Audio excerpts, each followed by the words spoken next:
So, week one's over. How do you feel? Woo.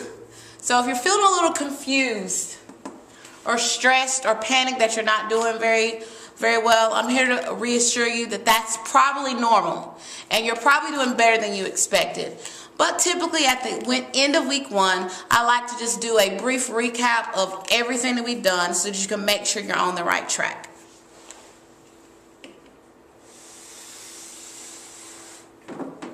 So, if you're watching this video at the end of week one, you've probably, taken your first vocabulary quiz.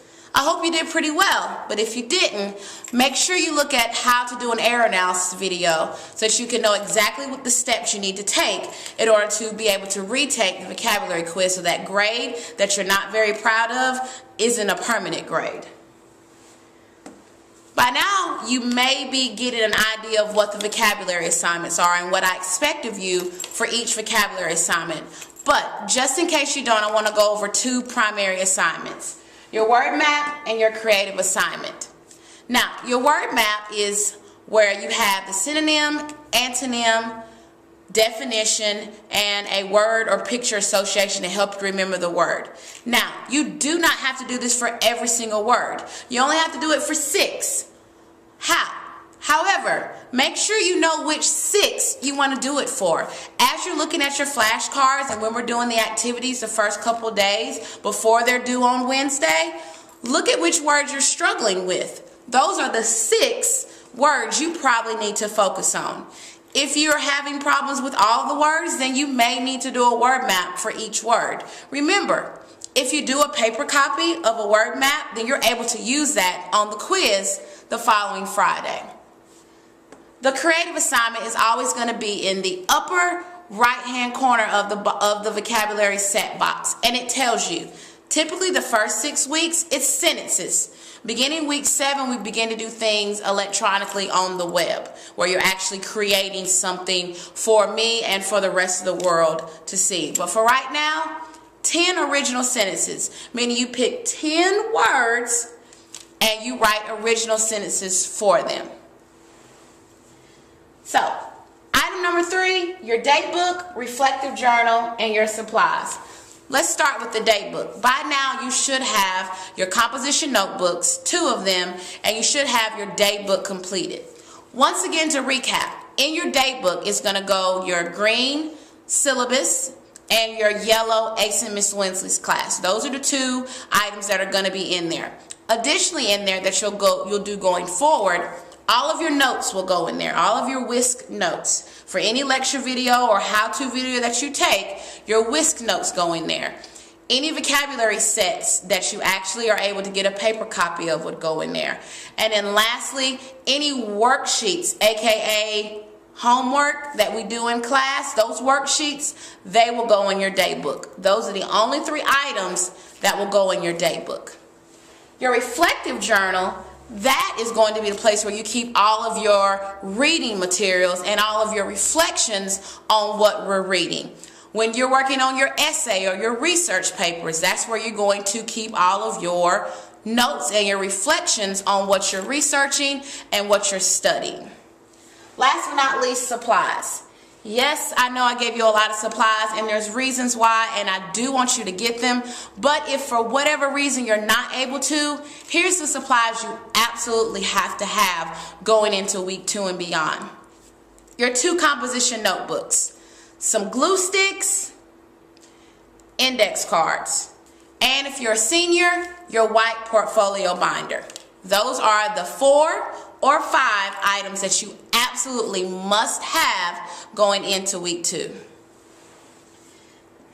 Item number 4, your pocket folder and your unit 0.5 themes. And then there's a 5th item that I neglected to put on there. Let's go over that 5th neglected item, Dropbox. Typically the first week you're confused as to where I put assignments, so I see countless assignments going in the shared folder. Just to recap, anything that you only want me to see, you put in your shared folder, the folder that has your name on it. You do not want to put anything that you only want me to see in the overall group shared folder, the folder that's titled the course. So the folder that's titled For You, i.e. Winsley, Nicole, that's the folder you want to put everything that you want me to see. You don't want your peers to see your Who Am I project. You don't want your peers to see what you've written down in a EQ response. You only want me to see that. So that's the rule of thumb. If it's just for me, put it in the folder that's named after you. The only thing, you will never put anything in the shared folder. I, Miss Winsley, will only put items in the shared folder.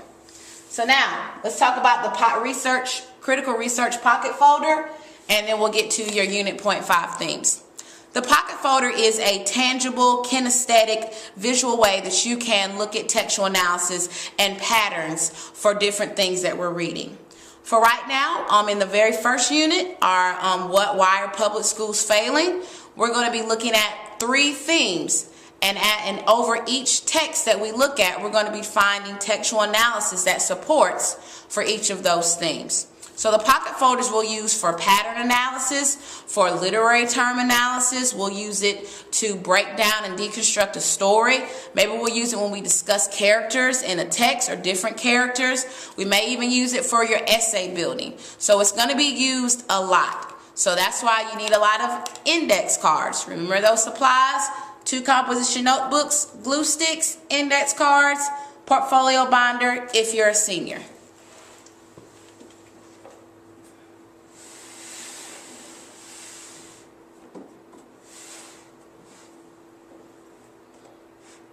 So, let's talk about our very first unit, which we're finishing up a little bit into week 2.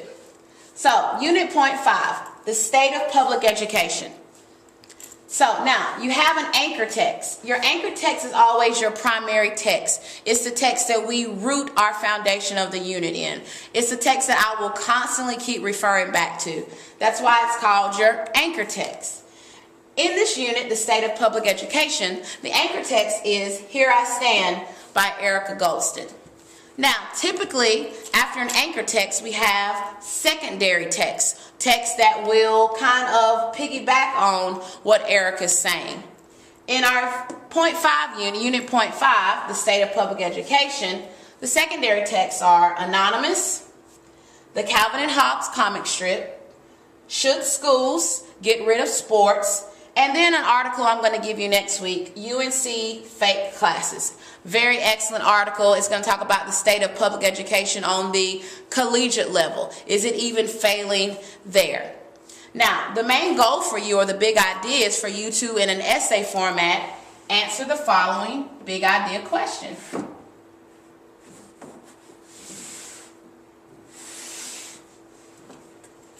Why are public schools failing?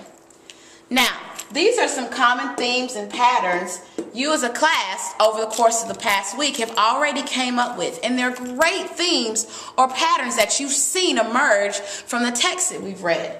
You said public schools are failing because they're limited.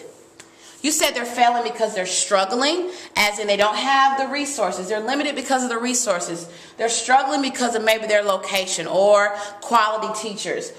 Teachers maybe not getting enough pay. That may be a reason why they're struggling. We're going to read another article on Monday that talks about effective quality teachers and how can we get them. Are public schools failing? Another theme or pattern you guys notice is because they're grade or test focused instead of being focused on the student actually learning the skills they need post high school. Are public schools failing because they're lacking funds, lacking resources, lacking motivated students, lacking motivated teachers? And lastly, are they failing because they're not progressive? Now, on Friday or Thursday, I asked you to pick 3 themes or patterns you wanted to really identify or focus on as you read through the anchor text and the secondary text. Those 3 themes or patterns are what your essay, responding to the question, why are public schools failing, is going to be about. So in the pocket folder the research pocket folders that I gave you, you're going to identify a pocket for each theme.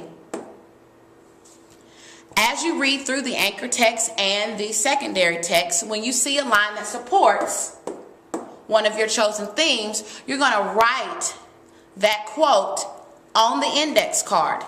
Then bam, you're going to draw a conclusion. This quote, the conclusion I can draw as opposed to trying to answer this question is thus. Let's say in Erica Goldston's article, she says schools are not focused on the right things. Okay, so they are not progressive. One conclusion that I can draw to this is because blank. So you always want to answer, go back to the big idea question when you are drawing your conclusion about the quote you picked. Or you're just reflecting on the quote. Or you're agreeing with the quote. So here's the big idea for the first unit. Why are public schools failing? I've given you 5 main themes or patterns that come across all the text. Now it's your job to pick the 3 you would use to write an essay that answers the big idea question.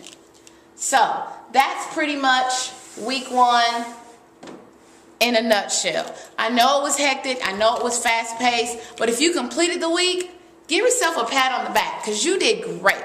And I'm really proud of you. And I'll see you next week for week 2.